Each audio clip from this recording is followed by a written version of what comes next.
केशव तीर्थ तुळशी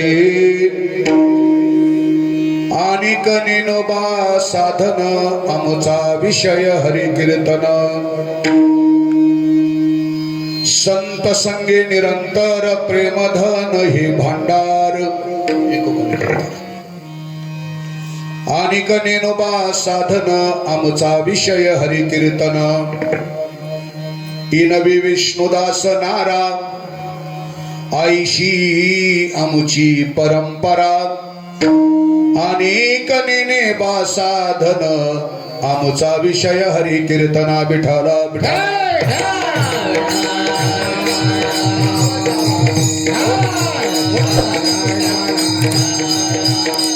समचरण सरोजम सरणीला बुदाबम जगरणीत पाणी मंडनम मंडनानाम तरुण तुलसी माला गंधरम कैज नेत्रम सदैधवलहसं विठ्ठलं चिंतयामि नमो विठ्ठला राजया पांडुरंगा नमो रुक्मिणी माभुली ज्ञानगंगा नमो पुंडलिका नमो चंद्रभागा नमस्कार माझा श्री रुक्मिणी पांडुरंगा वचनायिका कमलापती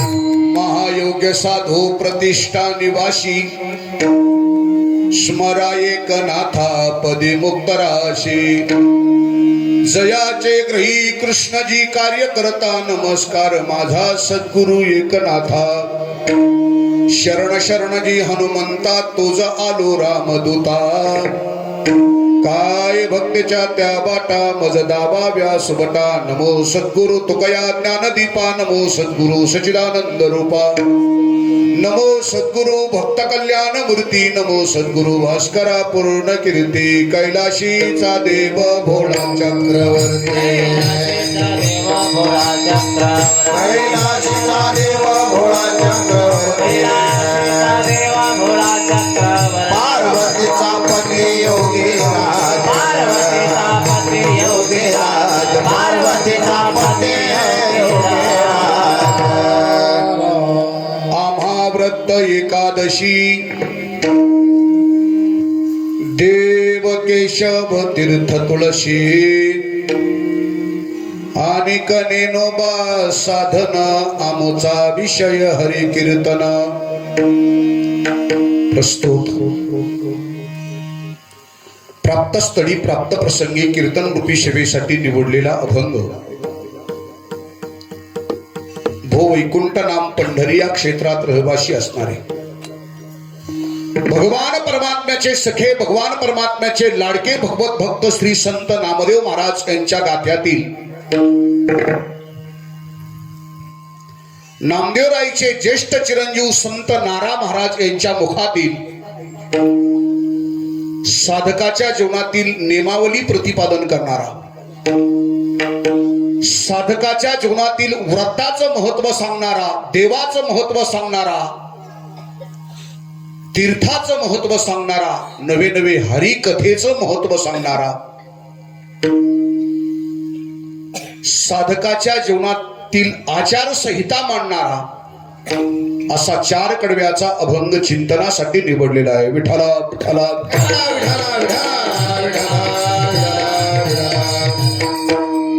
सेवेला सुरुवात करण्यापूर्वी संप्रदायाच्या दंडकाप्रमाणे थोडासा परिहार देणं अगत्याचं या ठिकाणी ज्या भूमीला अनाधिकालाची परंपरा आहे ज्या भूमीवर अनेक साधू संतांनी साधना केलेला हा परिसर प्रमुख देवतेतील एक असणारी देवता ज्या परिसरात अशा प्रकारची वास्तव्यास आहे भगवान गणपती बाप्पा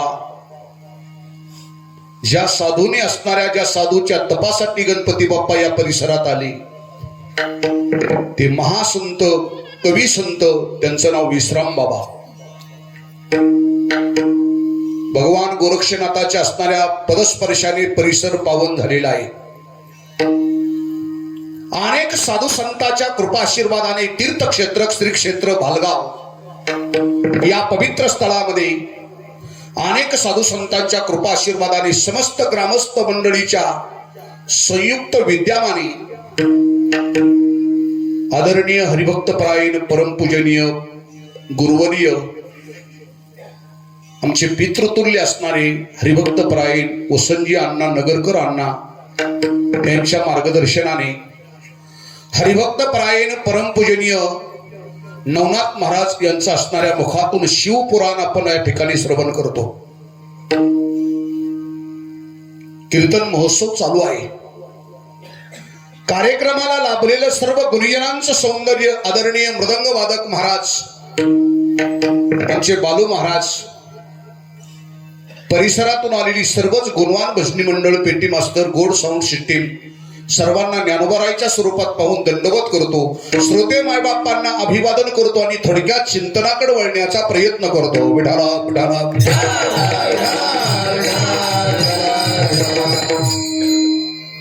अनेक क्षेत्र मी पाहिले अण्णा, पण या गावाला खरंच तीर्थक्षेत्र नाव शोभतं बरं का. महाराष्ट्रात कोणालाच असणारी जी व्यक्ती माहिती नाही ती व्यक्ती माझ्या तरुण बांधवांना माहिती आहे. तरुणाचं अंतकरणातून कौतुक करावं तेवढं थोडं आहे. याचा अर्थ असा आहे, या गावचा परमार्थ किती असताना शिगेला गेलेला आहे माझ्या तरुणाच्या कृतीवरून माझ्या लक्षात आलं महाराज. साधारणतः माझा 35 वर्षाचा अनुभव आहे अण्णा, पण कीर्तनकार महाराजाची नगर प्रदक्षिणा, गावाला प्रदक्षिणा पहिलाच कार्यक्रम मी आज पाहतोय.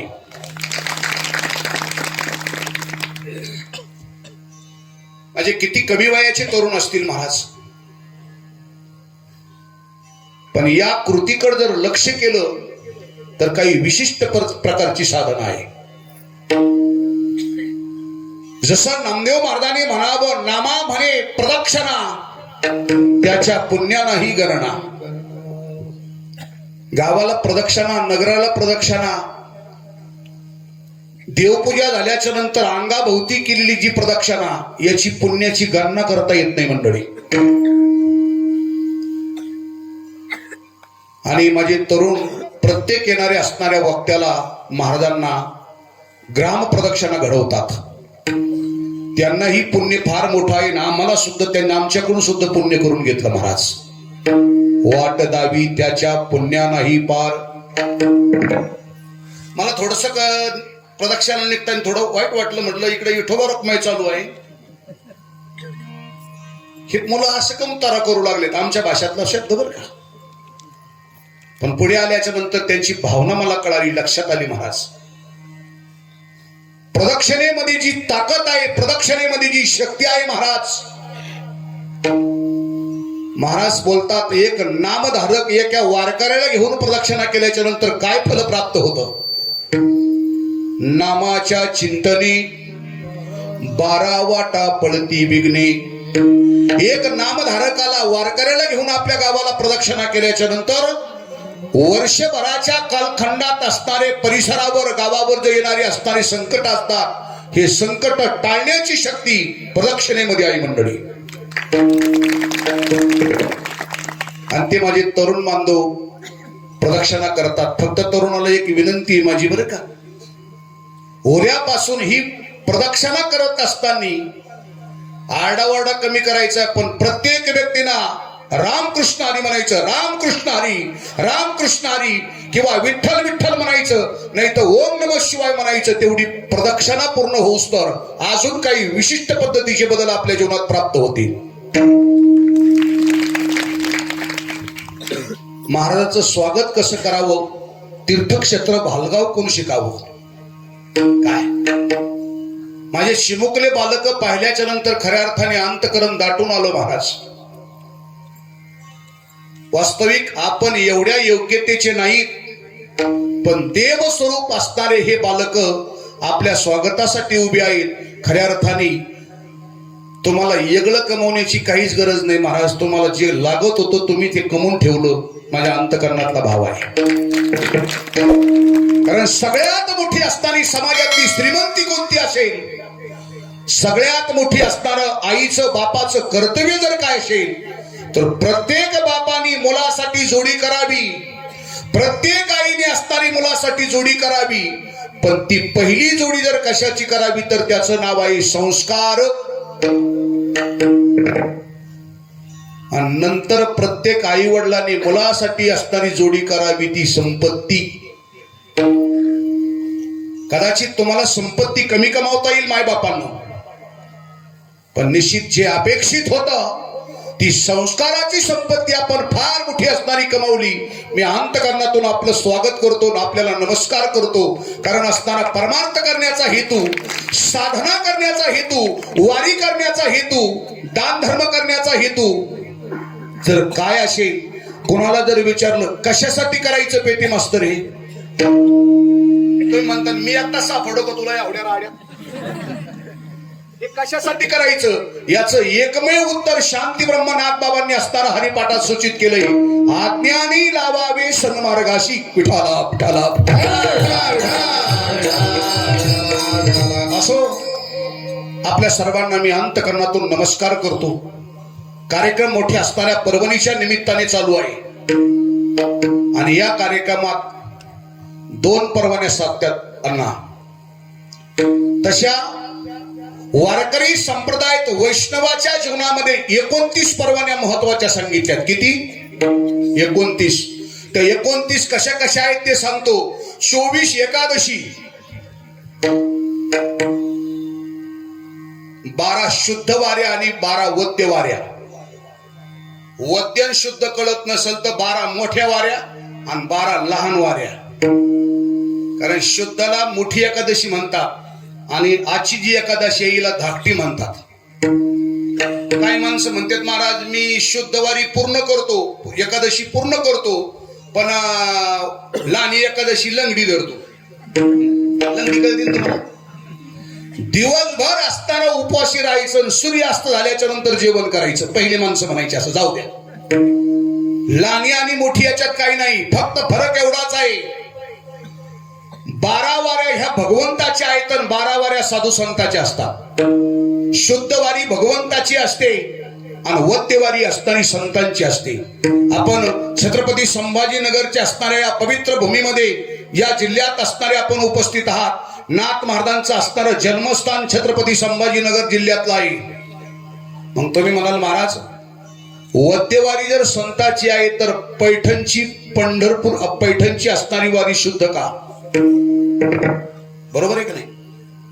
कारण पैठणची वारी शुद्ध असण्याचं कारण एक आहे, पैठणला संतही आहेत आणि पैठणला भगवंतही आहेत. निळा म्हणे देवा, निळा म्हणे देवा रामे त्यांच्या घरी, निळा म्हणे देवा,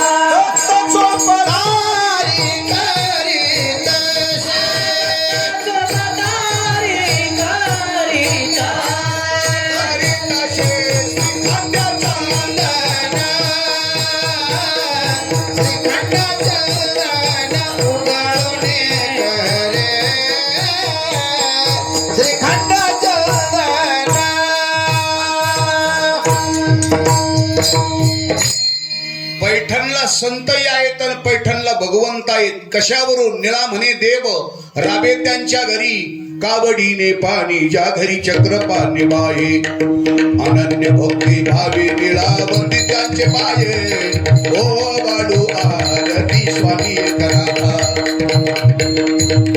भगवान असणारे पैठण क्षेत्रात आहे. दर दिवस देव तिथे, द्वारकेची मूर्ती एकनाथा घरी, पाणी वाहे हरी काबडीने म्हणून शुद्ध, भगवंत तिथं म्हणून शुद्ध आणि संतही तिथं आहेत म्हणून शुद्ध. चला 24 एकादशी परवाने आहेत. अजून 5 परवाने सांगतो. रामनवमी वामन जयंती, नरसिंह जयंती किती झाल्या? 3. चौथी कृष्णाष्टमी म्हणजे कृष्ण जयंती, आणि 5वी उत्तम महाशिवरात्री. विठ्ठला विठ्ठला. महा म्हणजे मोठी, शिव शब्दाचा अर्थ कल्याण, प्रत्येकाचं कल्याण करून देणारी, मोठं कल्याण करून देणारी रात्र, त्याच व्रताचं नाव आहे महाशिवरात्र.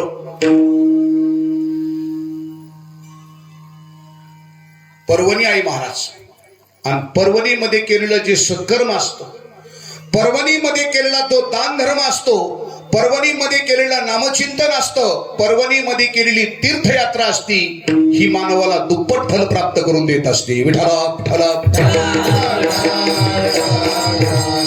म्हणून या पर्वणीच्या निमित्ताने असणारं शिवपुराण या ठिकाणी चालू आहे. ज्ञानदान होतंय, आणि नुसतं ज्ञानदान नाही तर सर्वात जे महत्वाचं आहे माऊली महाराज, बरं का, गंगागिरी महाराजांचं मत सांगतो, देने को अन्नदान, लेने को हरिनाम, तरने को लिंदा आणि डुबने को अभिमान. विठ्ठला विठ्ठला. भरगच्ची पंगत चालू आहे, भरगच्ची. नाम सप्ताहात कथा कमी झाली तरी चालल, पेटी मास्तर, हरिपाठ कमी झाला तरी चालेल, भजन कमी झालं तरी चालेल, कीर्तन कमी झालं तरी चालेल, पण नाम सप्ताहात हे महत्वाचं आहे. कारण कीर्तन आणि भजनाने काही ठराविक लोक तृप्त होतात, पण अन्नदानाने माझे बाल गोपाळ बाल बच्चे तृप्त होतात आणि भरभरून आशीर्वाद देतात. या नाम सप्ताहातील आजची 5व्या दिवसाची सेवा ग्रामस्थाच्या, अण्णांच्या आणि माऊली महाराजांच्या फोननी माझ्याकडे ही सेवा आली. चिंतनासाठी अभंग निवडलाय नारा महाराजांच्या गाथ्यातील. आता इथे सगळे जाणकार मंडळी आहात. तुम्ही म्हणाल महाराज आतापर्यंत आम्ही चोखोबाराईचे अभंग ऐकले, निवृत्तीनाथांचे ऐकले, बहिणाबाईंचे ऐकले, मुक्ताईंचे ऐकले, नामदेव महाराजांचे ऐकले, जनाबाईंचे ऐकले, तुकोबाराईचे ऐकले, शांती ब्रह्म एकनाथ महाराजांचे ऐकले, पण नारा महाराज कोण आहेत? नारा महाराज दुसरे कोणी नसून नामदेवरायचे ज्येष्ठ चिरंजीव आहेत. तुम्ही म्हणाल महाराज नामदेव महाराज संत आणि नामदेव महाराजाच्या पोटी जन्माला आलेले नारा महाराज हे संतच असतील कसं कशावरून? कारण शास्त्र सांगतंय संताचे ते आप्त नव्हती ते संत. किंवा नारा महाराजांनी लिहिलेले अभंग संत पंचायतीने मान्य केले कसे, हा महत्वाचा मुद्दा. आणि हा अभंग तुम्ही कीर्तनासाठी घेतला कसा, हाही महत्वाचा मुद्दा.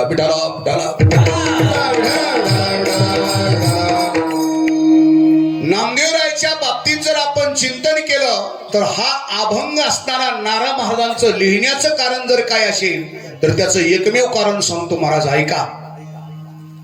चंद्रभागेच्या पवित्र वाळवंटामध्ये सर्व संत मंडळीचं संत संमेलन भरल्या गेलेलं आहे.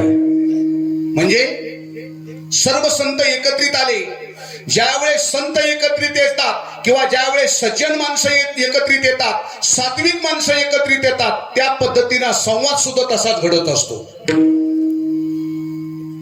शहाणे एकत्रित आल्याच्या नंतर संवाद तसाच घडतो. कारण कबीरजी बोलतात सज्जन को सज्जन मिले होगो दो दो बात. आता पुढचं म्हणण्याची काही गरज. गद्धे को गद्दा मिले होगो विठाला विठाला.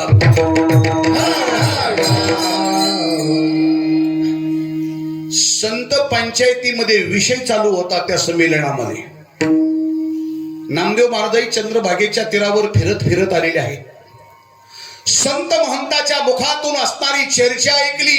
वाल्मिक हा दुराचारी, आघोर कर्म करणारा, उन्मत्त वागणारा, पण या वाल्मिकाने शतकोटी रामायणासारखी घटना लिखित केली. संत मंडळीचा संवाद ऐकला. चंद्रभागेच्या तीरावर नामदेव महाराजाला फार अंतकरण दुःखी झालं. का बरं? वाल्मिक दुराचारी चालणार अघोर कर्म करणारा हा वाल्मिक तरी भगवान प्रभूचं रूप चरित्र शतकोटी रामायणात लिहितोय. माझ्यासारखा अधिकार संपन्न संत ज्या हाताने माझ्या हाताने देव दूध पितोय आणि ज्या हाताने नैवेद्य घेतोय, नैवेद्य हातीचा मूर्ती जेवी दूध पिवे मोरे गोविंद लाला, हा माझा अधिकार, ही माझी योग्यता. मी अजून आतापर्यंत एकही अभंग लिहू शकलो नाही. चंद्रभागेतील ऐकलेल्या गोष्टी वाल्मिके शतकोटी ग्रंथ केला,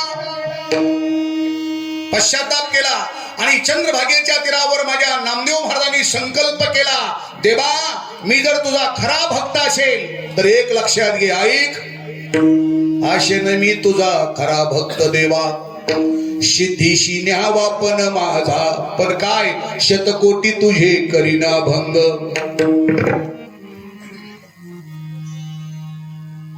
भगवान परमात्मा असणारे चंद्रभागेच्या तीरावर आले. नामदेव महाराजांनी सांगितलं, देवा मी संकल्प केलेला आहे, शतकोटी अभंग लिहीन. भगवान सांगतात, नामदेवा अरे वाल्मिकाने रामायण लिहिलं, शतकोटी लिहिलं, त्या काळात आयुष्य फार मोठं होतं या मानवाला. आता कलियुग चालू झालंय बाबा, कलियुगात या मानवाला आयुष्य फक्त 100 वर्षाचं आहे महाराज. अल्पायुष्य मानव देह शतगणिले ते अर्धरात्र खाये, मध्ये बालत्व पीडा रोग क्षय, काय भजनाशी उरले पाहे, राम राम स्मरा आधी. त्यातलं 50 वर्षे झोपेत जातंय, काही बालपणात जातंय, काही तारुण्य अवस्थेत जातंय, वृद्धपणात भजनासाठी काय शिल्लक राहत रे, आणि कशाला प्रतिज्ञा करतोस.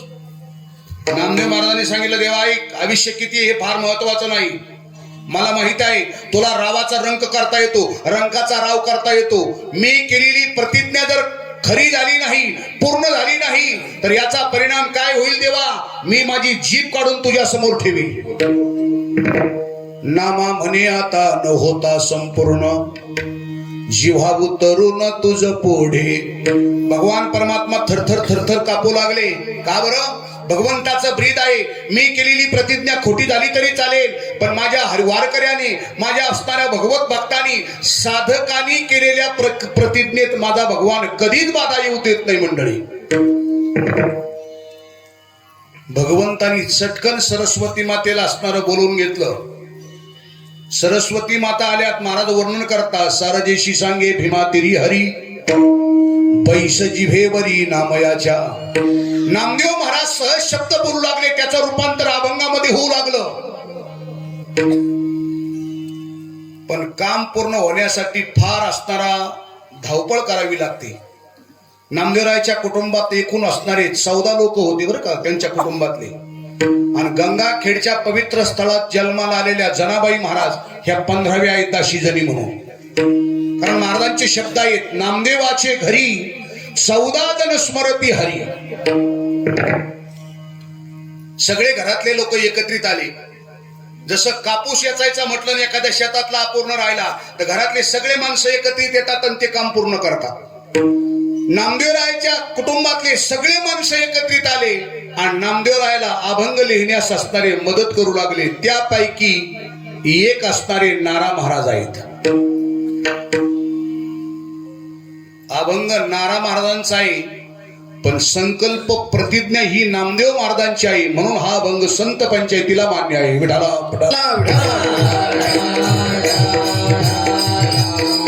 आणि ते नारा महाराज आजच्या महापर्वणीचं व्रताचं महत्व मांडतात महाराज. ऐका, नारा महाराज सांगतात, मानवाच्या जीवनात व्रत अनेक आहेत, ग्रंथ अनेक आहेत, दैवत अनेक आहेत आणि तिथी अनेक आहेत. ऐका, द्वादशी सारखी पवित्र तिथी नाही,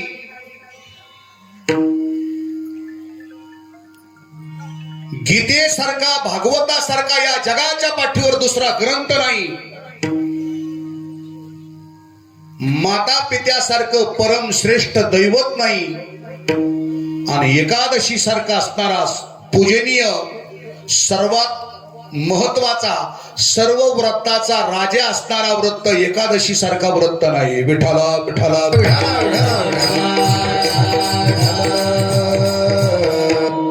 गीतेसारखा ग्रंथ नाही महाराज. म्हणून तुकोबारायचा गाथा तपासा. तुकोबाराय सांगतात, जे तुकोबाराय बोलतात वेदाचा तो अर्थ आमाशीच ठावा. त्या तुकोबारायने गाथ्यामध्ये महत्वाचे दोनच ग्रंथ सांगितले त्यांना. गीता भागवत करीते श्रवण अखंड विठोबाचे. गीता भागवत करीते श्रवण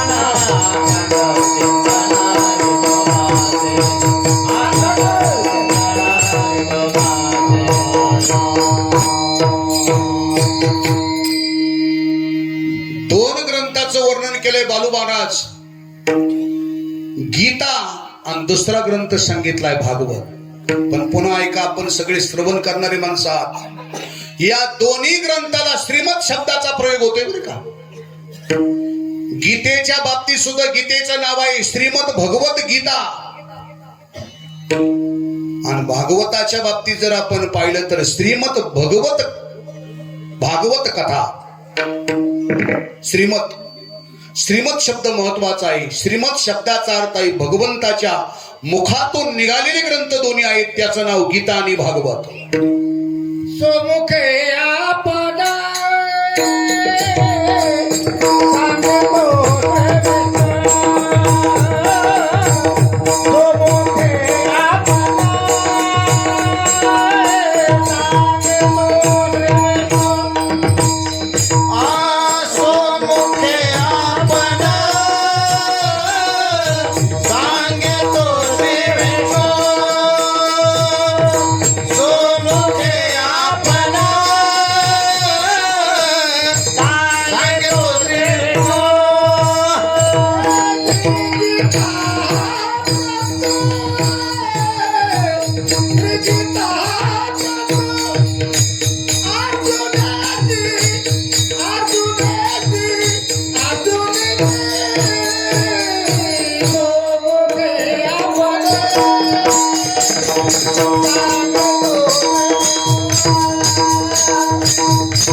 आमचे भास्कर महाराज तात्या बरं का, आमचे मामा आहेत ते. मामा खरंच कारण नेम आहे महाराज.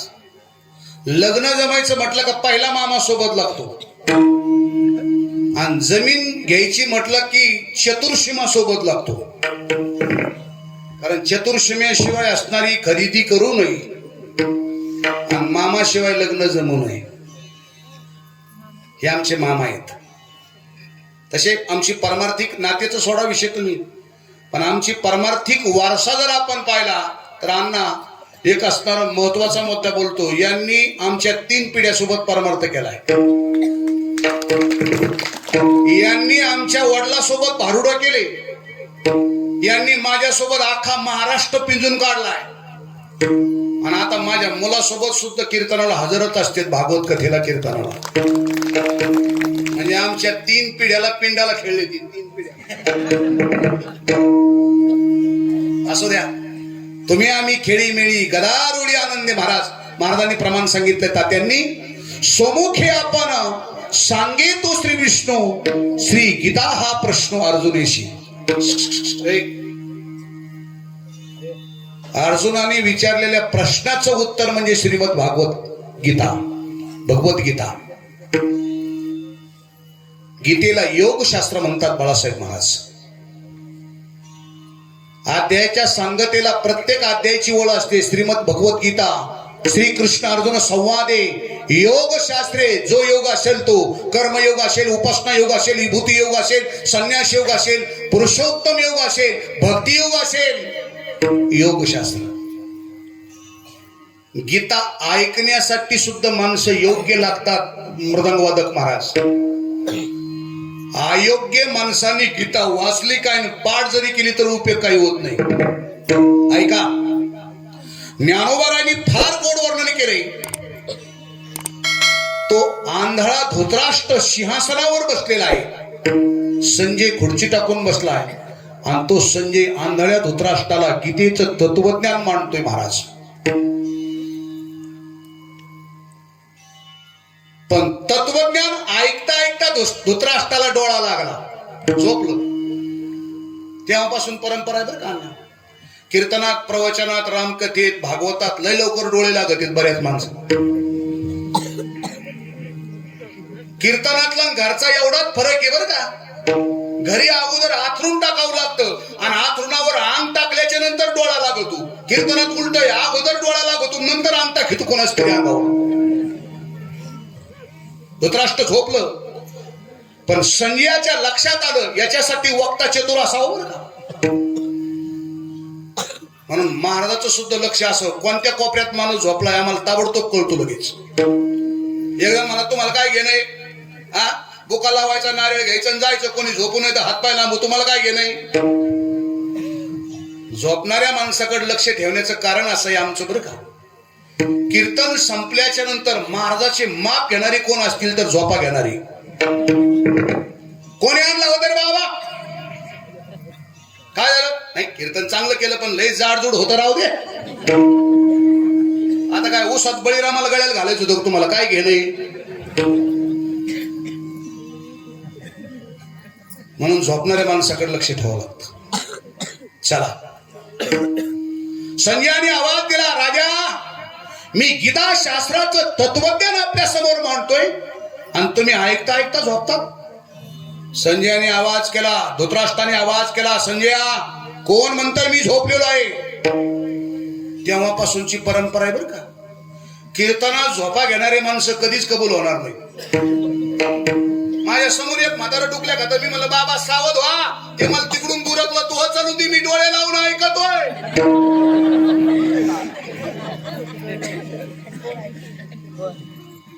असं लागत, असं असलं का एका मिनिटात माणूस अशी पावरात येते. आणि महत्वाचं सांगायला गेलं का जसा भेंडेर मावा पडल्यासारखं होत. विठाला विठाला. धृतराष्ट्राने सांगितलं मी झोपलं नाही, ऐकतोय. संजयाने विचारलं काय सांगितलं, किती अध्याय सांगितले. धृतराष्ट्राने सांगितले 18 अध्याय सांगितले, श्लोक 700 सांगितले. आणि तुझ्या डोक्यात संशय असेल संजया तर तू सांगितलेले श्लोक मुखोद्गत म्हणून दाखवू का. आणि केलीन गीता म्हणायला सुरुवात धृतराष्ट्राने. धर्मक्षेत्रे कुरुक्षेत्रे इथून नाही निघाला पठ्या. 18व्या अध्यायाच्या शेवटच्या श्लोकापासून गेर टाकला रिवर्स. यत्र योगेश्वर कृष्ण यत्र पार्थ धनुधरा, इथून गीता म्हणायला सुरुवात केली. उलटी गीता म्हणत माघारी आला. गीता उलटी म्हणून दाखवणारा, गीता असणारे मुखपाठ करणारा राजापैकी पहिला राजा कोण असेल तर त्याचं नाव आहे धृतराष्ट्र. धृतराष्ट्राने गीता पाठ केली, उलटी गीता म्हणून दाखवली, पण जीवनात गीता शास्त्राचा उपयोग केला का हो. आणि जर गीतेचा उपयोग झाला असता तर पुढे होणारा रक्तपात नक्की थांबला असता. विठाला विठाला. त्याच गीता शास्त्राचा उपयोग अर्जुनाने आपल्या जीवनात केला. जगाचा मालक असणारा रथाचा सारथी झाला. त्याच गीता शास्त्राचा उपयोग अर्जुनाने केला. जगाचा मालक अर्जुनाच्या घोड्याचा खरारा करू लागला. त्याच गीता शास्त्राचा उपयोग अर्जुनाने केला. काम्यक नावाच्या वनामध्ये सुभद्रा नावाची पत्नी होऊन अर्जुनाचा काम तृप्त केला. विठ्ठला विठ्ठला. गीतेसारखा ग्रंथ नाही. द्वादशी सारखी पवित्र तिथी नाही. द्वादशीच्या दिवशी ब्राह्मणाला वेगळं मुहूर्त विचारण्याची गरज नाही, इतकी पवित्र तिथी द्वादशी आहे. द्वादशी पर्वकाळ. चला, गीतेसारखा ग्रंथ नाही, द्वादशी सारखा असताना पवित्र पर्वणी पर्वकाळ नाही. माता पित्यासारखं परम श्रेष्ठ दैवत कोणतं नाही महाराज. आपले आई वडील किती सर्व देवाचे देव येत, आपले आई वडील किती असणारे मोठे देव आहेत, हा जर पुरावा तुम्हाला पाहायचा असेल तर 17वा अध्याय ज्ञानेश्वरीत विचारा ज्ञानोबरायला. सकल तीर्थाची आधुरे जे का माता पितरे तया शेवेशी कीर लोन कीजे. ज्ञानोबराय बोलतात विठाला विठाला. आपले आई वडील किती मोठे तीर्थ आहेत, आपले आई वडील किती मोठे देव आहेत, हा पुरावा जर तुम्हाला पाहायचा असेल तर अजून एक ओवी सांगतो ऐका. पृथ्वीला प्रदक्षिणा पायी 3 केल्याच्या नंतर जे पुण्य मिळतं, 2 लाख प्रदक्षिणा काशी क्षेत्राला केल्याच्या नंतर जे पुण्य मिळतं, ते पुण्य फक्त आई वडिलाच्या एकदा पाया पडल्यात मिळतं. बरं ओवी सांगतो ऐका, ओवी सांगतो. पृथ्वी प्रदक्षिणा 3 पर्येशी 2 लक्ष वाराणसी 1 नमस्कार करिता माता पित्याशी तितके पुण्य प्राप्त होईल. मला माहितीये तुम्ही पुन्हा प्रश्न विचारणार ओवी कशातली आहे, कारण हे सुद्धा महत्वाचं आहे का नाही. ओवी कशातली आहे हे सांगण्यासाठी पेटी मास्तर 4च स्वतंत्र पडे. कशातली ओवी सांगतो ऐका. पंढरी महात्म्यात आलेली ओवीवर कहाणा. पंढरी महात्मे 3 पृथ्वीला पायी प्रदक्षिणा केल्याच्या नंतर जे पुण्य मिळतं, 2 लाख प्रदक्षिणा काशीला केल्याच्या नंतर जे पुण्य मिळतं, ते पुण्य फक्त आई वडिलाच्या एकदा पाया पडल्यात मिळतं महाराज. म्हणून माझ्या विद्यार्थी वर्गाला विनंती आहे, सध्या 12वीचे पेपर चालू आहेत. प्रत्येक माझ्या असणाऱ्या भगिनीला, माझ्या ताईला, माझ्या बाळाला विनंती आहे, दर दिवस असणार पेपरला जात असताना आपल्या आई वडिलाच्या पाया पडून जा. नुसतं पेपर पुरतच नाही, दर दिवस पाया पडलं तर काही तोटा होणार नाही बरं का, हे लक्षात असू द्या. आपल्या मुलांनी आपल्या पाया पडावं असं वाटत असेल, आपल्या सुनांनी आपल्या पाया पडावं असं वाटत असेल, तर त्यांच्या जगता दर दिवस घरातल्या कर्त्या पुरुषांनी आपल्या आई वडिलाचं दर्शन केलं पाहिजे. विठाला विठाला.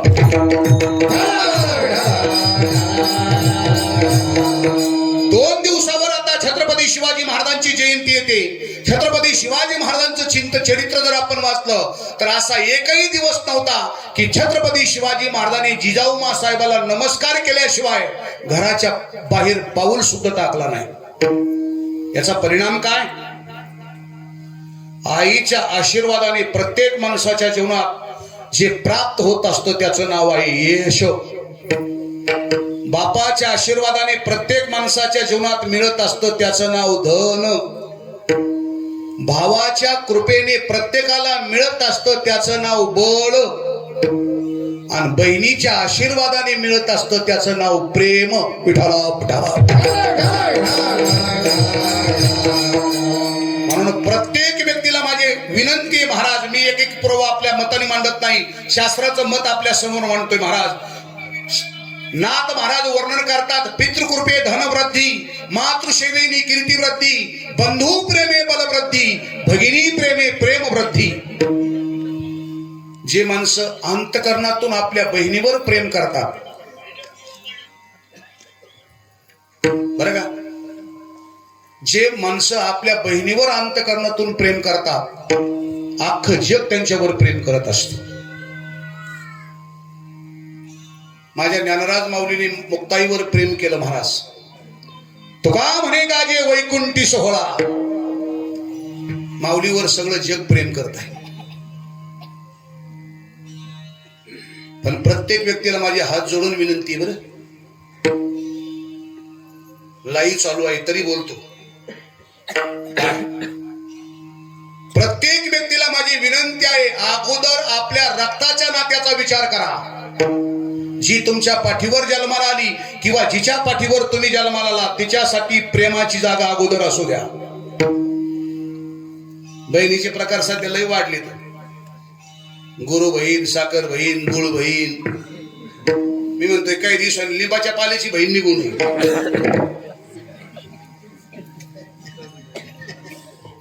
पण रक्ताचं नातं काय असतं, मी जरा स्पष्ट बोलणारा माणूस आहे महाराज. रक्ताचं नातं काय असतं याची जाणीव मला झालेली आहे. काय लॉकडाऊनच्या काळात ज्या घरात पॉझिटिव्ह पेशंट निघले. त्यांना विचारा तुम्हाला किती गुरु बहिणी भेटायला आलत्या. लॉकडाऊनच्या काळात अण्णा शाहवा तालुक्यात पहिलं पॉझिटिव्ह पेशंट माझी मंडळी. आणि मला यात 100 गुरु बहिणी. किती? त्यातल्या 4-2 जणी मला पाहिलं का अशा ऊसात जाऊन दडायच्या. मी जाऊस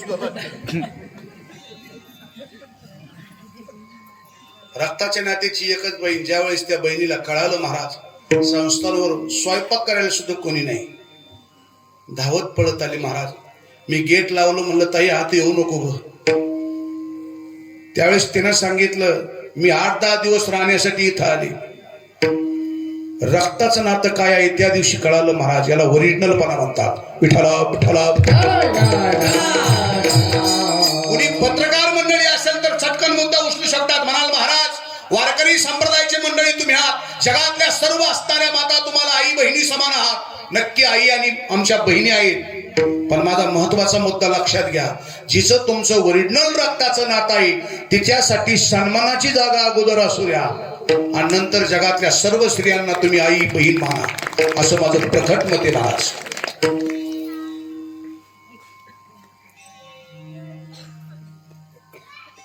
बहीण प्रत्येकाला प्रेम देते. प्रेम पहिल्यापासून प्रेम देते महाराज. आपण शाळेत असल्यापासून जर कोणी चॉकलेट दिलं, गोळी दिलं, पहिल्या पांढऱ्या गोळ्या राहायच्या महाराज. पण कधीच त्या बहिणीनं एकटीनं गोळी खाल्ली नाही महाराज. ती गोळी तशी मिठी मारायची, अशी बोट मारायची आणि घरापर्यंत येऊस तर ती गोळी ओल्ली व्हायची महाराज. आणि तिथं आल्याच्या नंतर भावाला द्यायची, भावाच्या ताब्यात. हे इतके बिलिंदर असतात ना भाऊ, तुम्हाला सांगतो. कारण मला माझी बहीण द्यायची, मी आखीची आखी खाऊन घ्यायचो. पण प्रेमाचं प्रतीक बहीण आहे, बळाचं प्रतीक असताना भाऊ आहे. म्हणून भावा भावानी प्रेम सांभाळा. जिथं भावा भावातलं प्रेम समाप्त होतं आणि रूपांतर वैराकडे जातं महाराज, सामान्य शक्ती त्या कुटुंबावर हल्ला करत असते. विठाला विठाला.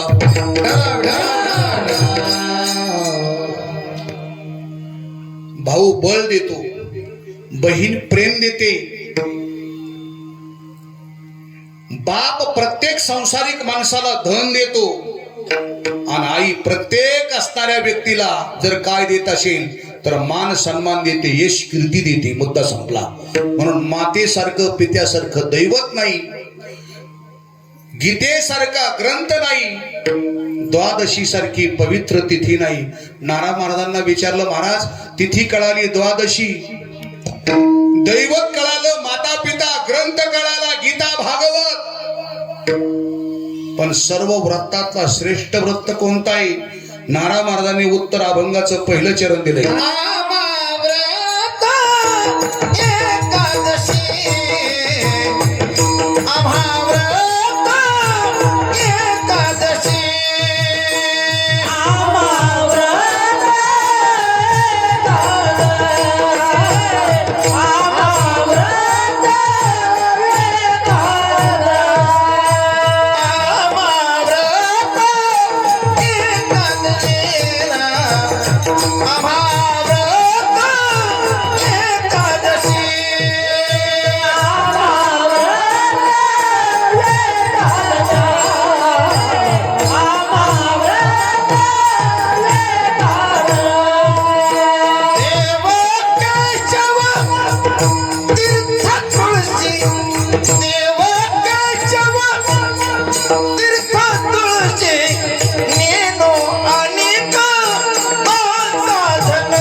सालापासून आवाज जसून तसाच आहे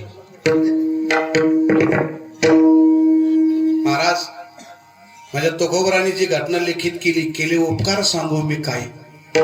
बाप न करी ऐशी माई, धर्मे त्यांचे देखिले पायी दिले अक्षय अभयदान गा.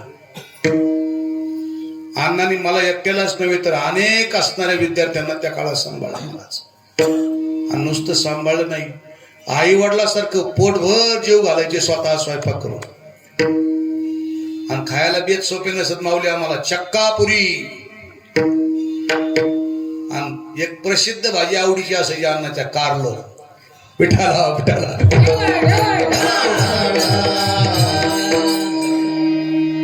अनेक मंडळीला जेव घालण्याचं काम अण्णांनी केलं. त्या काळात जेवण फार अवघड होतं महाराज. हे गोपने महाराज, यादव महाराज, ही सगळी मंडळी संध्याकाळच्या टायमाला अशी चापत चापत तिकडे यायची जेवतुंबीकडे. अण्णा स्वयंपाक करायचे आणि सगळ्याला जेव घालायचे महाराज. पहिल्यापासून व्यक्तिमत्व असं आगळं वेगळंच व्यक्तिमत्व आहे महाराज. मस्तीत जगणारं व्यक्तिमत्व आहे अण्णा, मस्तीमध्ये. आणि साधूनं खरंच मस्तीत जगावं.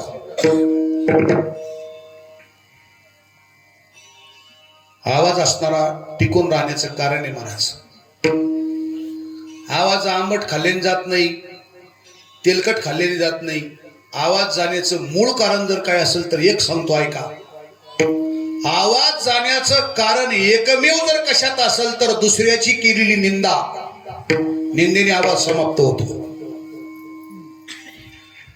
जीवनात केलेला स्वार्थीपणा त्यांनी सुद्धा आवाज असणारा समाप्त होतो. पण अण्णाचं जीवन काही आगळं वेगळं यापासून काही अलिप्त आहे महाराज.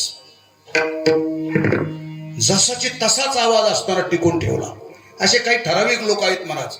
बाबा महाराज सातारकरांचा आवाज शेवटपर्यंत जसाची तसाच राहिला. विष्णू महाराज कवळेकरांचा आवाज शेवटपर्यंत जसाची तसाच राहिला. आणि तिसरं व्यक्तिमत्व माझ्या डोळ्यासमोर येतोय पूजनीय वसंत अण्णा नगरकरांचा सुद्धा असणारा आवाज. तरी अंदाजे 55 रनिंग चालू असेल तुमचं. हा, रामकृष्ण हरी विठाला विठाला. बरोबर आहे, बरोबर आहे. माझं 48 आहे, म्हणजे 10 वर्षाचा फरक त्या काळात निश्चित होता.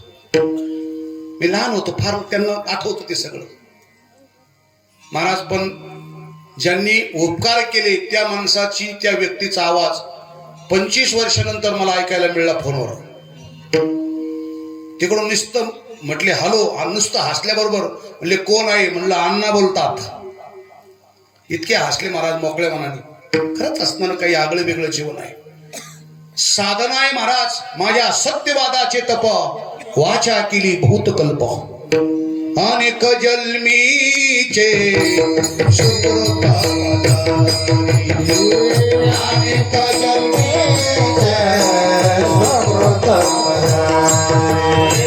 अनेक जन्मीचे सुकृत,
अनेक जन्मीचे सुकृत.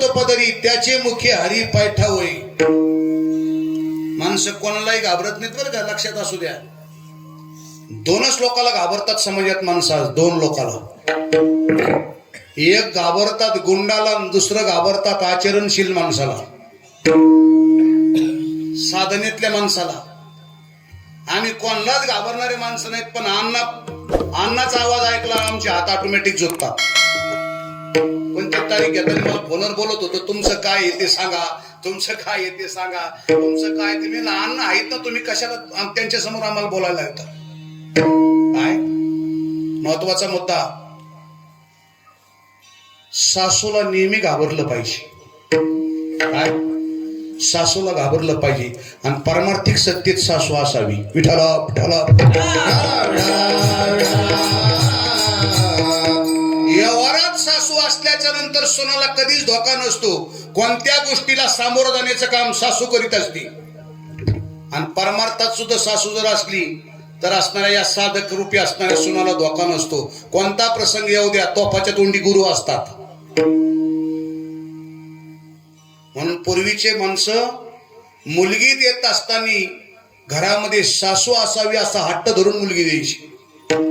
आता देते पण सोयरी करताना विचारते, मुलगा कुठं आहे? पुण्याला. बर काय करतो? इंजिनियर आहे. शेती किती आहे? 10 एकर आहे. महाराज पोराच्या आईचं वय किती हो? म्हणजे डोक्यात खटका असतो. आपली पोरगी गेल्याच तिला फुकून द्यायची वेळ आली पाहिजे. सासू जोपर्यंत असते येणाऱ्या संकटाला आपल्या मुलीला पुढे जाण्याची गरज नसते. विठाला विठाला. एकादशी सारखा व्रत नाही. नाना महाराज सांगतात, आम्हा व्रत एकादशी. महाराज एकादशी व्रत सारखा व्रत नाही, पण तो एकादशी व्रताची नियमावली, तो एकादशी व्रताची आचारसंहिता कशी ते सांगा. तो एकादशी व्रत आम्ही कसा करावा, केल्याच्या नंतर काय फायदा होईल, न केल्याच्या नंतर तोटा काय होईल, अतिशय 1-1 मिनिटात मुद्दा मांडायचा आणि पुढे चालायचे. मला एकादशी व्रत किती महत्वाचा आहे, तो एकादशी व्रत कसा करावा, किती दिवसाचा आहे. एकादशी व्रताची नियमावली मांडत असताना एकादशी व्रत आहे 3 दिवसाचा. तुम्ही म्हणताना आम्ही 25 वर्षापासून एकादशी 1 दिवसच धरतो आणि तुम्ही 3 दिवसाची कुठं सांगता महाराज? 3 दिवस असतो एकादशी. कसा कसा ऐका. दशमीच्या दिवशी 1 भुकटा असावं. दशमी कळते ना तुम्हाला? बगरीची नाही बर का. दशमी तिथी आहे. तिथी बऱ्याच लोकांना तिथीच कळा ना. तास अण्णा साताऱ्याला गेलो तुम्ही कार्यक्रमाला, एका शिक्षकांनी मला विचारलं, महाराज तुम्ही पैठणचे आहेत? म्हटलं हो. बरं झालं राव. म्हणलं काय? मला बऱ्याच दिवसापासून प्रश्न विचारला. म्हणलं काय? ते म्हणे महाराज खरं सांगा तुम्ही पैठणचे आहेत? म्हटलं हो. पैठणचा षष्टीचा किती अंतर आहे हो? मला त्यांच्या डोक्यात खटका एक होता, पैठणी 1 गाव आणि षष्टी 1 गाव. म्हणजे षष्टी गाव नाही, षष्टी तिथी आहे. तसं दशमी एकादशीचा आदला दिवस 1 भुकटा असावं. एकादशीच्या दिवशी फलाहार करावा किंवा निराहार राहावं. आणि द्वादशीच्या दिवशी सूर्योदयाच्या आत पारणं सोडावं. याला म्हणतात एकादशी. आता या नियमात कोण कोण बसतंय ज्यांनी आपापल्या मनाला विचारा. आपलं उलट आहे. एकादशी 1 दिवस आणि बोभाटा 3 दिवस. आदल्या दिवशीच बायको मी रात्री 12 वाजता जेवणार. म्हणलं काय भानगड? महाराज तुमच्या लक्षात नाही का उद्या एकादशी आहे ना? बरं असू दे बाबा, गावा का जेवणा जेव. सकाळी उठलं, स्नान केलं, गावातून दर्शन करून आला का 9 वाजताच एवढा खिचडी खातो. हाताकडे लक्ष द्या माझ्या. 11 साडे11ला म्हणतो आता येतो येरूळवरून नाही तर खुलताबाद वरून दर्शन करून वारी करून. तिथं गेल्याच्या नंतर 10-5 जण भेटते. चहा पितात 2 कप. एक अंडजीन केळी घेत, काही अंगूर घेत, एवढा माल वडीत. घरी येत 1 डुकली घेत आणि 5 वाजता मंदिराच्या वटेने येऊन बसतो. नुसतं असं पाहतो, अजून कशी आहे ना, अजून कशी आहे ना. लाईट नाही बरं का. त्याची बायको शेतात गेलेली असते ती माऊली. 7 वाजता कापसूचं गठुडं डोक्यावर, गाय सगळं घेऊन येते बिचारी घरी. हे घरी जात 1-1 डोळा एवढा लागत. लवकर यायला काय झालं? ते म्हणते काय भानगड? अगं तुला लक्षात नाही का मला एकादशी आहे ना? त्या माऊलीला एकादशी जवळ आली का तिला ही नवरा दिसत नाही, साक्षात यम दिसतो यो. अरे खाणं हे का जीव देणं हे. पुन्हा भाजनाला जाताना सकाळी 5 ला उठ, लक्षात नाही की एकादशी आहे. 3 दिवस बोबाटा. ठीक आहे, 3 दिवसाची नाही करता आली तर करू नका. विनंती आहे, एकादशीच्या दिवशी निरहारही राहता नाही आलं तरी चालतंय. पण नामदेव महाराज सांगतात, बाबा रे काय जेवाय काय फराळ करायचं ते करा, पण एकादशी सारखा व्रत करा. कारण एकादशी व्रताच्या दिवशी माणसाने अन्न ग्रहण करू नये. त्याचं कारण आहे महाराज, एकादशीच्या दिवशी जे माणसं अन्न ग्रहण करतात, अन्न सेवन करतात, ते अन्न नसतं, जगातलं पाप भक्षण करतो आपण. सामान्य पाप, उपपाप, महापाप शिवपुराणात आपण ऐकले असतील, किंवा तुम्हाला अजून पाहायचं असेल तर शिवरात्रीच्या दिवशी आपण असणारं शिवलेला अमृत वाचा, त्याच्यात सर्व चिंतन समोर येतंय. सामान्य पाप, उपपाप, महापाप हे सर्व पाप अन्नाचा आश्रय करून राहतात.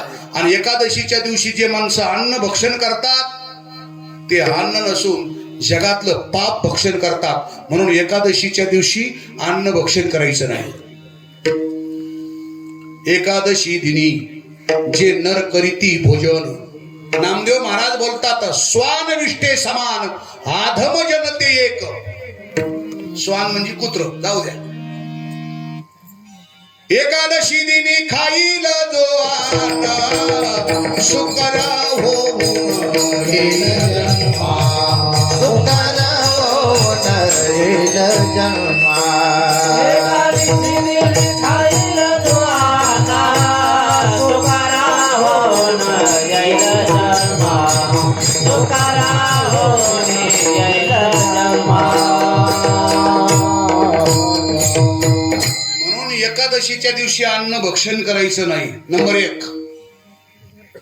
बर कळालं महाराज. एकादशी व्रताचं फल आपल्या जीवनात पडावं असं वाटत असेल तर नुसता उपवास करून व्रताचं फल मिळत नाही बरं का. तुकोबाराय बोलतात, ऐका व्रताचे मैमान, ऐका व्रताचे मैमान, ऐका व्रताचे मैमान, ऐका व्रताचे मैमान. देवे आचरती जना, आचरती जना.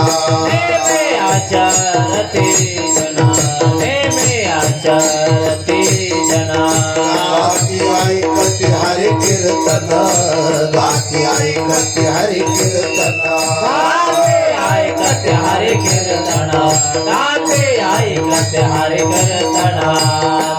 समान विष्णोशे, समान विष्णुचे, समान विष्णूचे.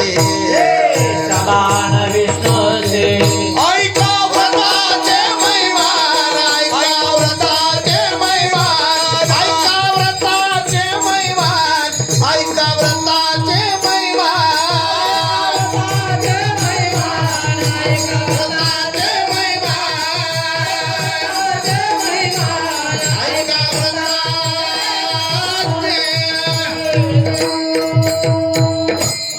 एकादशीच्या दिवशी उपवास तर करायचा आहे, पण त्या व्रताचं पुण्य प्राप्त करण्यासाठी माता भगिनी नेम आचरिती जन, गाती ऐकती हरी कीर्तन, मग समान विष्णुशी. गायना हरनिशी मुखी नाम, गायिना हरनिशी मुखी नाम, गायिना हरनिशी मुखी नाम. व्रत एकादशी करीन उपवासी, गायीन हरणीची मुखी नाम, गायीन हरणीची. व्रत एकादशी करीन उपवासी, गायीन हरणीची मुखी नाम, गायीन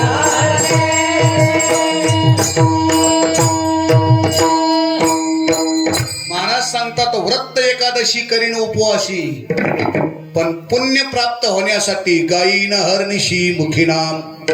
म्हणून व्रताला जोड आहे नामचिंतन. नवरात्रात नुसते आपण व्रत करतो, बरोबर की नाही, उपवासी 10 दिवस, पण ज्या मातेच्या नावाने व्रत करतो अर्धा तास सुद्धा चिंतन घडत नाही 9 दिवसात आपल्याला. आणि नवरात्राच्या उपासाची लय मजा आहे अण्णा. लय असतो आणि सगळा माल असा टाईट फिट असतो, सगळा पांढराच कार्यक्रम. नवरात्राच्या उपासाला भगरीची दशमी चालती, भेंडी चालते, चक्की चालते, डांगर चालतं, तिळाचे लाडू चालतात, खोबऱ्याचे लाडू चालतात, काजू बदामचे लाडू चालतात. मी म्हणतोय नवरात्राच्या उपासाला काही दिवसांनी ऑटोमॅटिक भजे निघून येईल. भजे उपवास नक्की करा माता भगिनींनो, पण तो व्रत सफल होण्यासाठी, त्या व्रत फलदायी प्राप्त होण्यासाठी आई साहेबाच्या नावाचं चिंतन करा. गायीन अहर्निशी मुखी नाम व्रत एकादशी, करीन उपवासी गायीन अहर्निशी मुखी नाम. चला, एकादशी सारखा व्रत नाही. नारा महाराज सांगतात आम्हा व्रत एकादशी. पांडुरंगासारखा, भगवान शंकरासारखा, गणपती बाप्पासारखा, भगवान सूर्यनारायणासारखा आणि जगदंबा आई साहेबासारखं असणारं दैवत नाही. 33 कोटी देव सांगितले, 33 कोटी, पण 33 कोटी पैकी 5 प्रमुख सांगितले, त्याला पंचायतन म्हणतात. आता कल्पना करा, 33 कोटी देव जर कदाचित तीर्थक्षेत्र भालगावला एखाद दिवशी भेटायला आले तर कशी तारामळ होऊन बरं तुमची. 33 कोटी म्हणजे सोपं वाटतं काय पकवाजे महाराज? एकावर किती शून्य टाकल्याच्या नंतर 1 कोटी होतं. विठाला विठाला.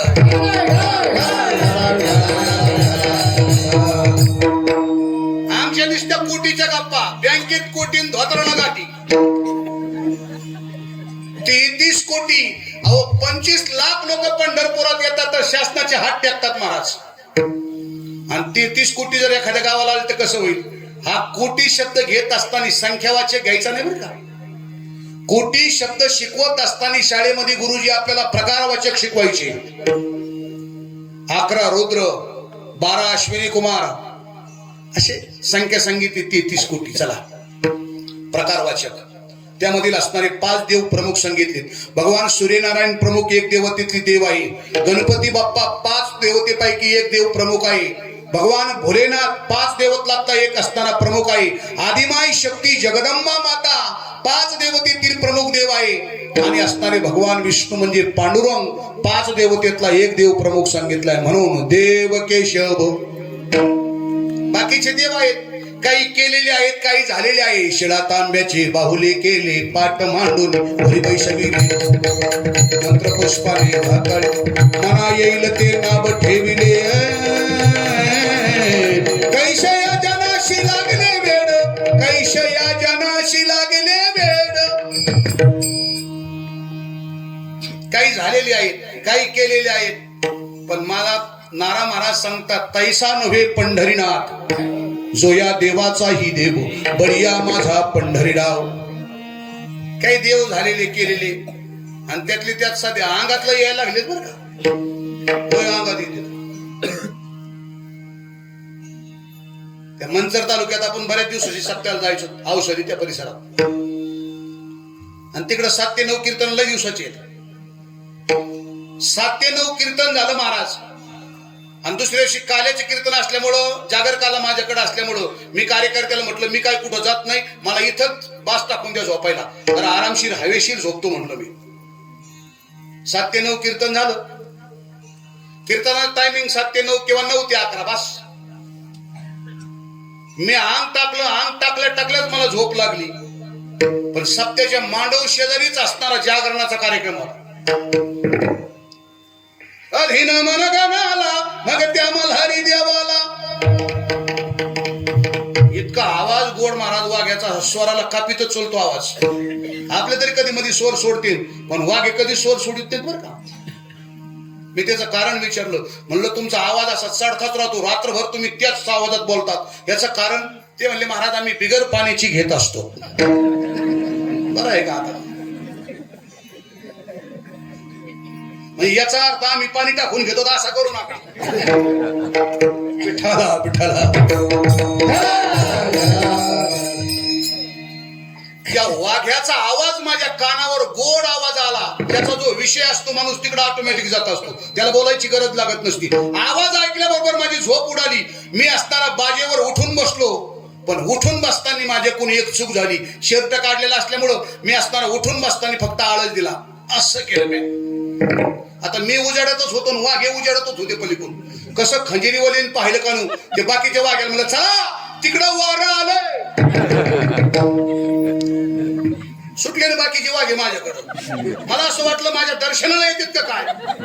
एक जणाच्या हातात खंजिरी, एक जणाच्या हातात इतका खेळा, एक जणाच्या हातात चिमटा. घातला ना वाघेनी बाजाला याडा माया. ते खेळ्यावालं डवचायचं बोल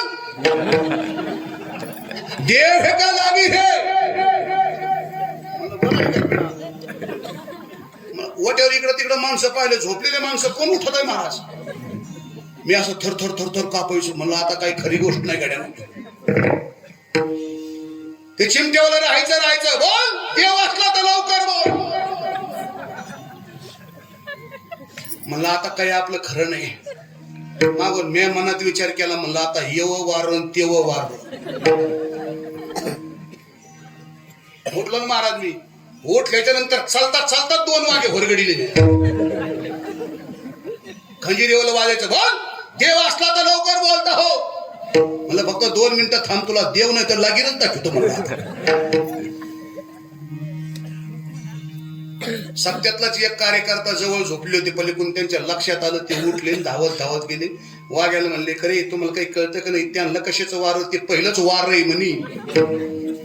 अरे झिरपे महाराज आहेत ते म्हणे आम्हाला काय माहिती, आम्हीच पेलेलो होतो.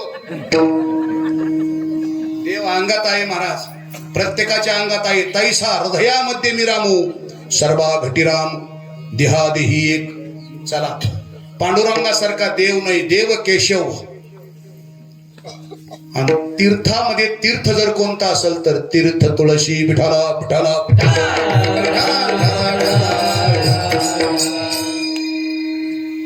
तुळशी सारखं तीर्थ श्रेष्ठ कोणतं नाही. म्हणून तुम्ही पहा, अतिप्रियावडे तुळशी भोका कैशीच प्रीत करी भोळ्या भाविका. नामा पंकजा पादो श्री मस्तकी वंदित शे. पंढरपूरचे विनाथने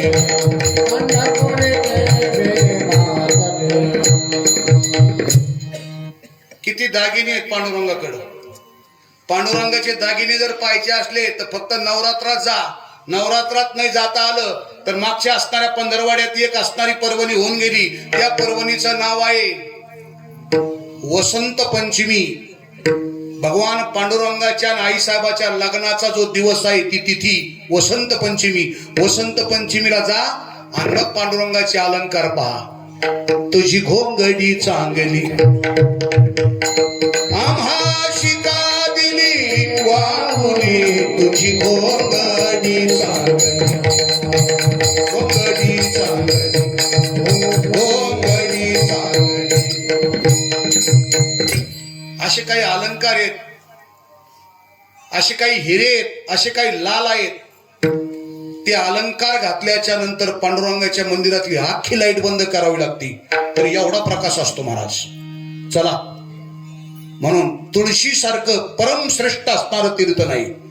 आणि एवढे अलंकार असताना सुद्धा देवाला जर काय आवडत असेल तर सगळ्यात जास्त आवडती तुळस. तुळशी हार गळा गळ्यात घातली बरं का माळ देवाने. म्हणून बरेच माणसं आपल्या हातात माळी बांधून फिरत येत. तुळशीची माळ हातात बांधायची तुम्ही. आणि तुळशीची माळ जर हातातच असेल तर नाथ महाराजाला असं म्हणावं लागलं असतं, तुळशी माळ हाता आणि गोपीचंदन पाठा. हातात घालायची गरज नाही, गळ्यात घाला. का? याचं कारण आहे महाराज, तुळशीच्या माळीमध्ये मणी किती असतात? 108. बरोबर. भारतीय संस्कृतीमध्ये महत्वाचे तीर्थ सांगितलेत 108. हे पटत नसेल तर अजून सोपं सांगतो. पैठणला जे आपण आलात, पैठणच्या आल्याच्या नंतर नाथ मंदिराच्या पाठीमागं कृष्ण कमल तीर्थ आहे.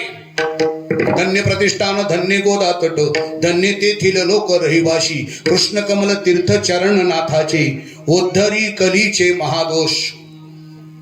कृष्ण कमल तीर्थापासून तर अण्णा तुमची जन्मभूमी खाली गेवराई तालुक्याच्या असणाऱ्या शेवटच्या टोकाचा तालुका माजलगाव, या माजलगावाजवळ एक मंजरत नावाचं गाव आहे. मंजरत गोदावरी ब्रह्मगिरीवरून निघाली, पण गोदावरीचं मध्यस्थान जर कोणतं असेल तर कृष्ण कमल तीर्थापासून तर मंजरत पर्यंत हे गोदावरीचं मध्यस्थान सांगितलंय.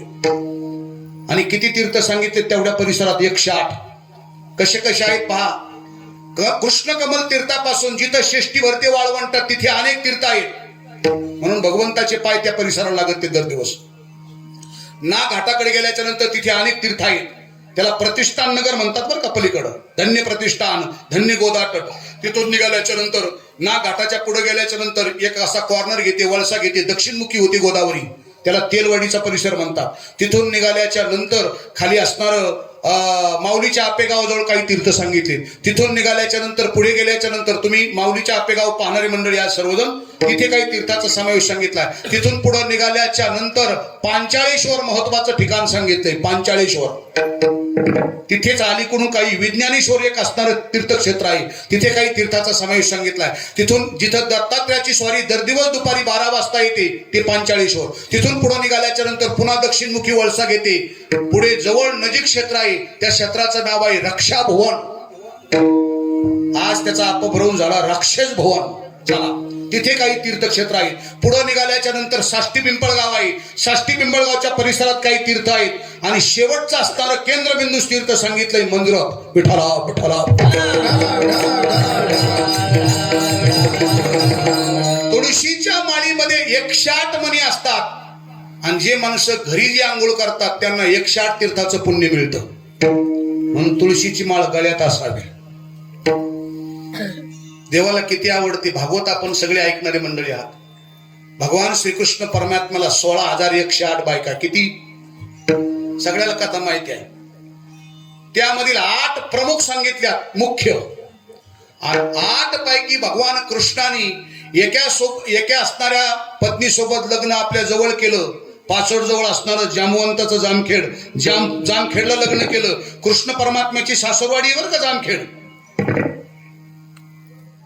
आणि तिथून जामवंतीला घेऊन पैठणला आले तीर्थक्षेत्रात. पूर्वीच्या काळात लग्न लागल्याच्या नंतर देवदेव करीत होते पती पत्नी, फिरायला जात होते. पूर्वीच्या काळात लग्न झाल्याच्या नंतर फिरायला जायची. इतका सावध माणूस पाहिजे बघ. पूर्वीच्या काळात लग्न झाल्याच्या नंतर फिरायला जायची. आता थोडीशी बदल झाला. अगोदर फिरून येते तर नंतर लग्न लावते. 2-4 दिवसापूर्वी माझ्याकडे 2 जण आले. मी बसलो होतो खुर्ची टाकून, पाय पडले. रामकृष्ण आले. रामकृष्ण म्हणलं काय भानगड? म्हणले काय नाही, तुम्हाला आमंत्रण द्यायला आलो. म्हणलो कशाचं? ते म्हणले महाराज आमचं लग्न आहे आणि लग्नाला तुम्ही उपस्थित राहू. म्हणलं कोणाचं आहे? ते म्हणले आमच्या दोघांचं. म्हणलं तुमच्या दोघांचं लग्न, तुम्हीच मला आमंत्रण द्यायला आले, तुमच्या घरातले माणसं कुठं गेली? हे बसले ते माझ्या शेजारी. मला कानात म्हणले महाराज तुम्हाला लय ओ करायचा ना आधी राहू. म्हणलं काय झालं? ते म्हणले नशीब समजा, भाग्य समजा तुमचं, तुमच्याकडे आमंत्रण द्यायला 2घच आले, ती बरं झालं. नंतर कळन तुम्हाला बऱ्याच वेळाने.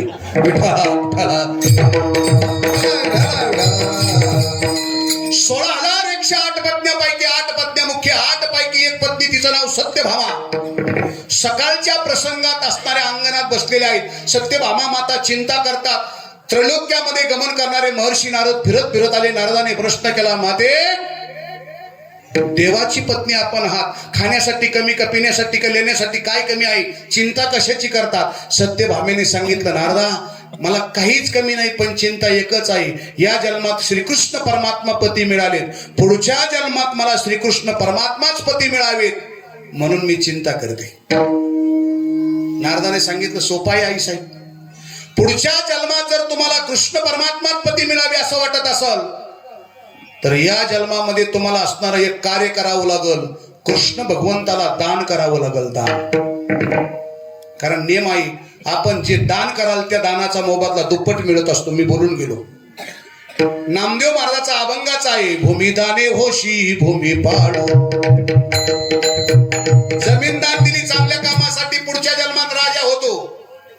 सोनं दान केलं देखणं शरीर मिळतं, पाणी दान केलं तर सुखी होतो, अन्नदान केलं तर त्याच्यापेक्षा कुटुंबाला सुख प्राप्त होतं, वस्त्रदान असणारा मोठेपणा प्राप्त होतो, तांबूलदान असणारा मनुष्यपण. जे वृक्ष लाविती सर्व काळ तयावरी छत्राचे झळलाळ, जे ईश्वरी अर्पिती फळ आईशा दानाच्या पंगती, वेगळ्या सांगू किती घ्या रे लक्ष्मीचा पती, विष्णुदास नामा म्हणे. म्हणले काय करावं लागेल? म्हणले कृष्णाला दान जर दिलं तर पुढच्या जन्मात कृष्णपती मिळेल. लगेच संकल्प सोडला. नारद धावत धावत गेले आणि भगवंताला सांगितलं, देवा हात ओला झालाय. म्हणले पाऊस नाही, हात कसा ओला झालाय? म्हणले तुमच्या धर्मपत्नीने सत्यभामीने संकल्प सोडला, मी दानात घेतलंय तुम्हाला. सत्यभामा दान करी हुजूर नाही अंगीकारी, सेवकाच्या शिरी धरुणी चाले पादुका. नारदाने विचारलं, भगवंताने विचारलं, तुम्ही मला दानात घेतलं इथपर्यंत बरोबर, आता मी खरं सांगा काय काम करू नारदा? तुमच्या गळ्यातला इना घेऊ का? म्हणले पाऱ्याला. पाऱ्याला घाबरत येत आमच्या भागात माणसं. आमच्याकडे एक म्हणत पाडली, अण्णा घी इना आणि द्या याना. पण इण्याची काय अधिकार आहे, काय ताकद आहे हे आपल्याला माहिती नाही महाराज. नारदाने सांगितलं इना नाही देणार, पण माझ्या पायातल्या खडावा घे. जगाच्या मालकाने पायातल्या खडावा डोक्यावर घेतल्या. भगवान थै थै नाचू लागले. 16,107 स्त्रियांना ही गोष्ट कळाली. सर्व देव स्त्रिया एकत्रित आल्या. नारदाकडे विनंती केली, नारदा एवढा करा उपकार, तुम्ही मायबाप आहात, आमच्यावर उपकार करा, आमचे पती परत द्या. नारदाने सांगितलं परत देतो, पण दिलेलं दान परत घ्यायचं म्हटलं तर काहीतरी मोबदला द्यावा लागत असतो, आणि बिगर मोबदल्याचं जर दान माघारी घेतलं तर ब्रह्महत्या केल्याचं पाप लागत असतो. नारदा काय दिलं पाहिजे आम्ही सांगा ना. नारदाने सांगितलं एक काम करा, कृष्णाच्या भारोभार सोनं द्या. ठीक आहे म्हटले, आम्ही देवाच्या बायका आहेत, आम्ही काय वारकऱ्याच्या बायका आहेत का? वारकऱ्याच्या बायका दोनदाच पिवळ्या दिसतात. लग्नात हळद लावली करता होय एकदा पिवळी, आणि कावीळचं दुखणं झालं करता होय एकदा पिवळी. नगरीत पारड लावलं. सगळ्या देवश्रियांनी आपापले दागिने अलंकार आणून टाकले. भगवंताचं पारड उचलत नाही महाराज. एक धृतिका उठली, धावत धावत रुक्मिणी मातेच्या महालाकडे गेली आणि रुक्मिणीला आवाज दिला, आई साहेब. रुक्मिणी तुम्ही स्वस्त कशा बसल्या, उठा की चला. रुक्मिणी तुम्ही स्वस्त कशा बसल्या, उठा की चला. रुक्मिणी तुम्ही स्वस्त कशा बसल्या, उठा की चला. रुक्मिणी तुम्ही स्वस्त कशा बसल्या, उठा की चला. ऐकून सखीने ब्राह्मणवाणी, ऐकून सखीने ब्राह्मणवाणी,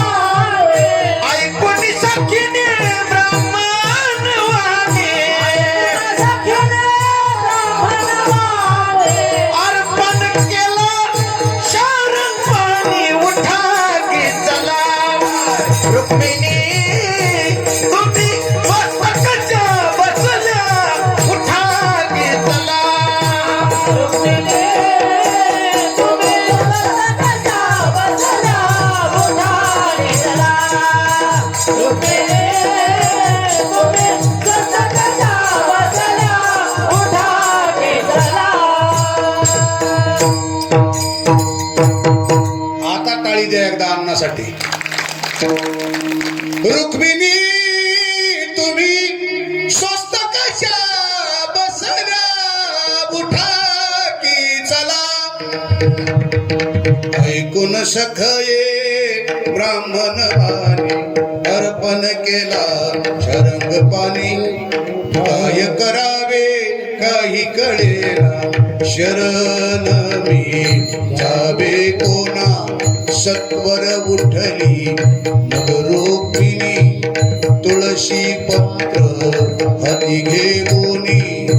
भाव देखोनी रुक्मिणी रुक्मिणीचा किंवा तुळशी पात्र पारड्या ठेविता माधव झाला बरोबरीचा भाव देखोनी रुक्मिणीचा शरण एका जनार्दनाचा. सर्व देवश्रियांनी आपापले पारड असणारे पात्र असणारे टाकले आहेत. रुक्मिणी माता आल्या, तुळशीचं पान हातात आहे. तुळशी मातेला नमस्कार केला आणि ते पत्र पारड्यात टाकलेलं आहे. भगवंताचं पारड समतोल झालं माता पित्यांनो. पण कशामुळे? शांती ब्रह्म एकनाथ महाराज सांगतात भाव देखोनी रुक्मिणीचा शरण एका जनार्दनाचा. देव बोलण्यासाठी संपत्ती चालत नाही, देव बोलण्यासाठी शक्ती चालत नाही, देव बोलण्यासाठी धन चालत नाही, तर माझा भगवान बोलण्यासाठी एकच माप सांगितलंय. भक्तीची या मापे मोहितो आनंदा वितरा तत्वता वितरा तत्वता.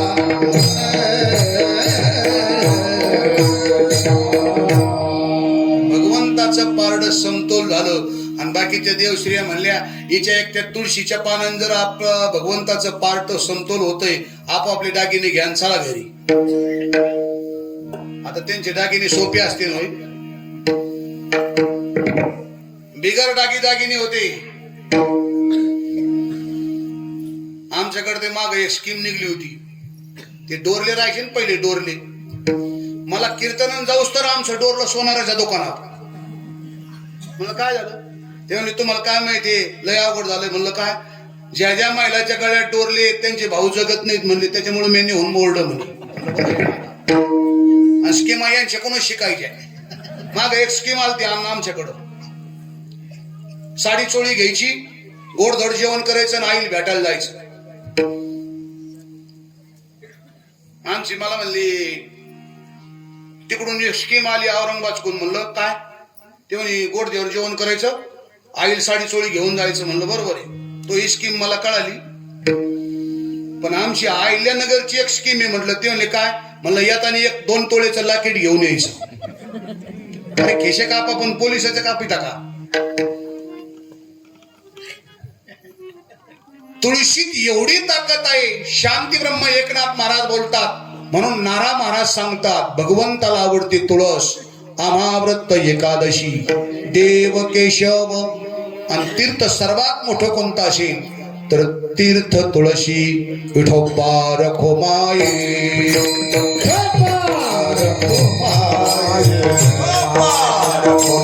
टाळी वाजवा.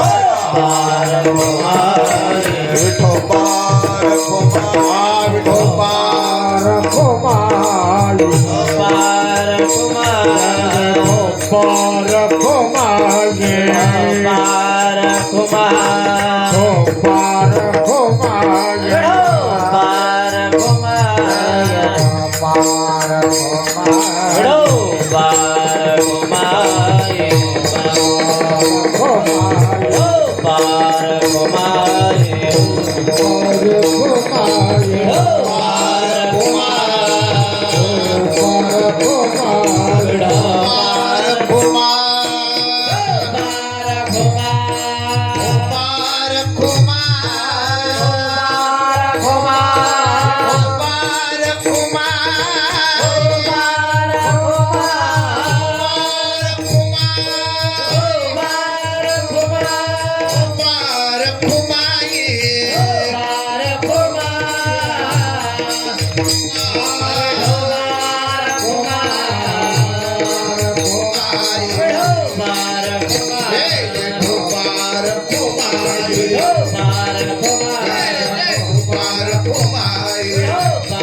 महाराज व्रत कळाला एकादशी, अमाव्रत एकादशी, देव देव केशव तीर्थ तुळशी इथपर्यंत कळालं.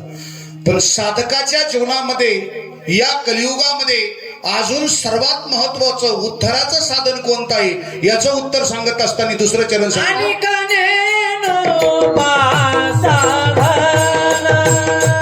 आणि कनेनो बासाधन, आणि कनेनो बासाधन, आणि कनेनो बासाधन. अमुता विषय हरि कीर्तन, अमुता विषय हरि कीर्तन, आणि कनेनो बासाधन, आणि कनेनो बासाधन. अमुता विषय हरि कीर्तन, अमुता विषय हरि कीर्तन,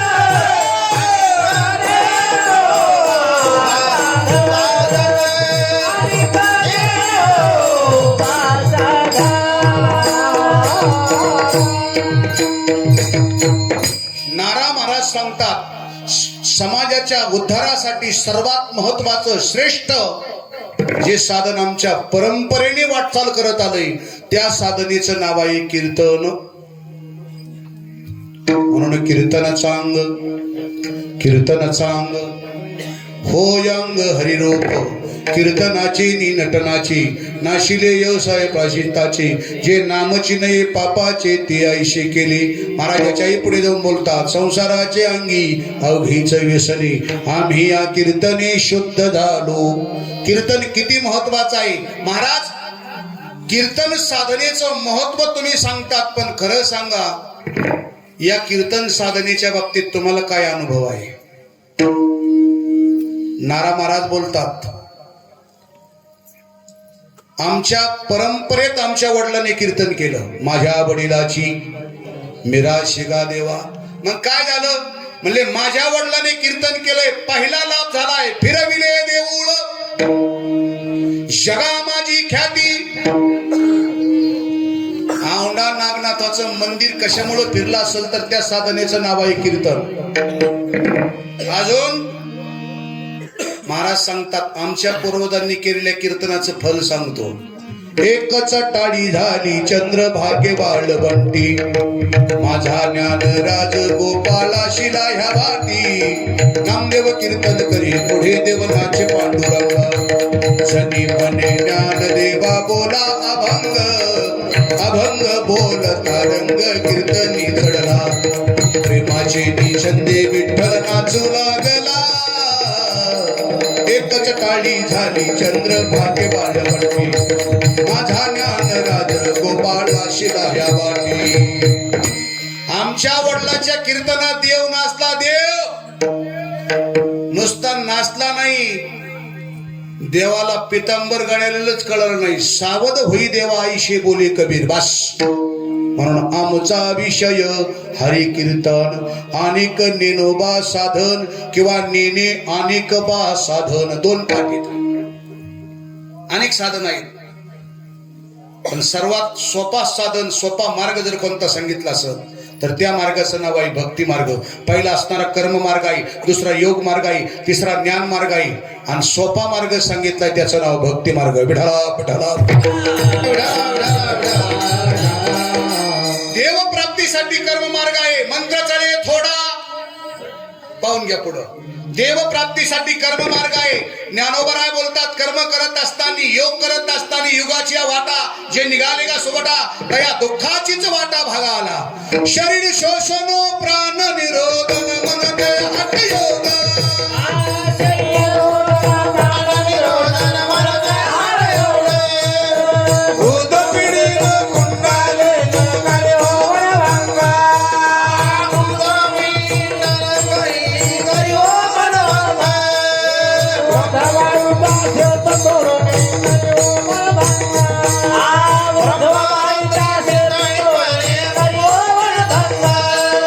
ब्रह्मानंद विषय बरे मोक्ष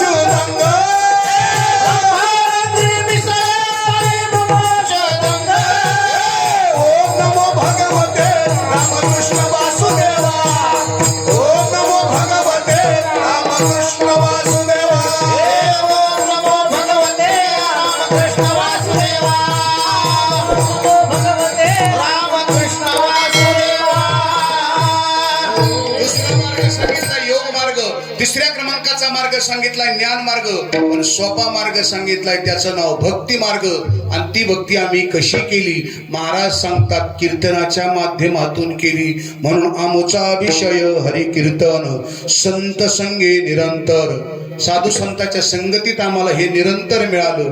जे मिळालं ते शुद्ध धन आहे, प्रेम धन हे भांडार. महाराज इथपर्यंत कळालं, पण खरं सांगा ज्या साधनेत ज्या संगतीत मिळालं ती तुमची परंपरा. तात्या बोला. विष्णुदास विनविनारा विष्णुदास विनविनारा विष्णुदास विनविनारा विष्णुदास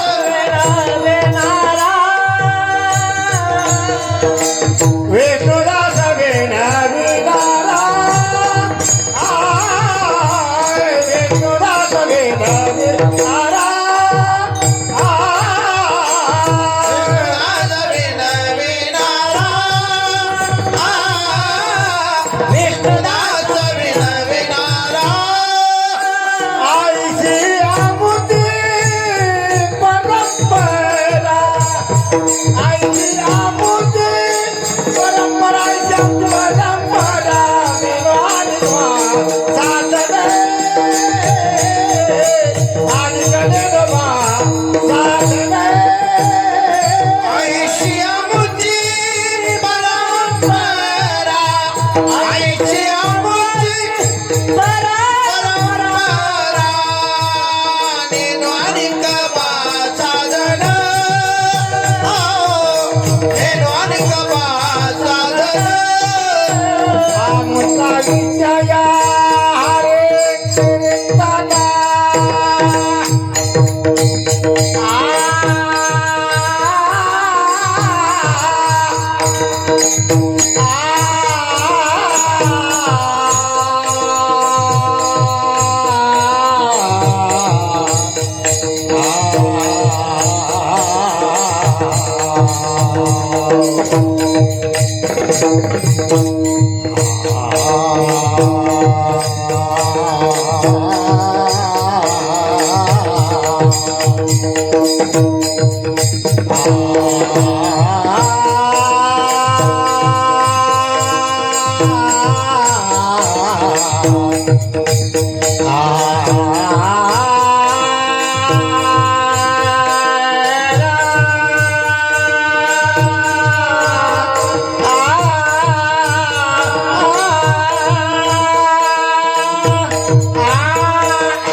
आमचा विषय हरी कीर्तना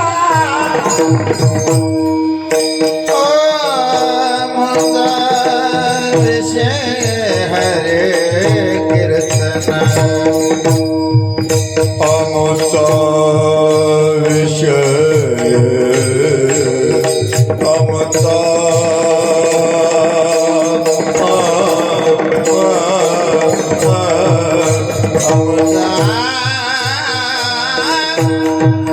आमचा आमुचा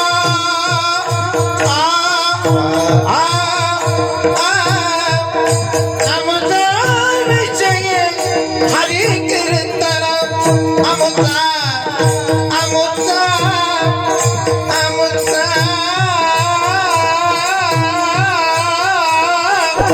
आमुचा आमुचा आमुचा विषय हरी हरे हरी हरी कीर्तन हरी कीर्तन आमचा विषय